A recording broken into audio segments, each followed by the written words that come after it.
you from your proceeds, from your 1/9 proceeds, 100% of, 1/9 of 100%, that would make sense. Okay? They put the well in, and if it comes in, you put up your share of the cost from the production. That is fair. They've taken away your right to drill. But in that IMPO up there, non-participating, integrated non-participating owner, you do not have any responsibility, you don't have any liability for anything other than those costs until after those costs are covered. And it's a working interest. So you're stuck with this. You can't say, I'll do nothing. That's the ostrich. You get this if you do nothing. You can actually elect to get nothing.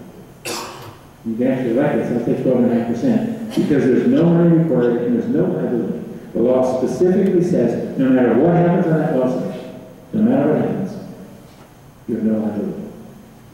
Now, some people say, well, what about if they spill on my land with their well site? And the answer is there is no well site in your property because you're on lease.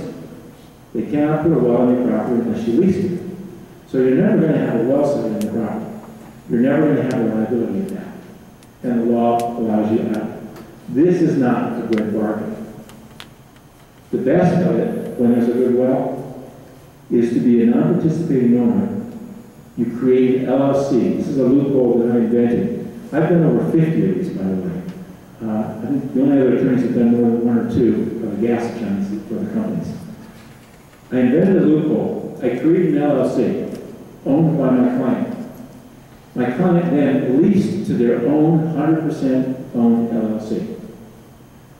Now that LLC makes the election for the non-participating owner. And since it's a lessee, it gets this during the recovery period. They don't have to wait for the whole 300%. So they get some recovery. Now it's modest, but if it's a great well, this thing will be done in about a year and a half, sometimes faster. I had a client that was in the Trenton Black River in Steuben County. He had a 1/9 interest in the well, ironically, 640-acre well unit. They fought us in compulsory integration. We elected the non-participating, and we had formed an LLC. They leased their own LLC. They tried to say we couldn't do that. We won, and they didn't appeal.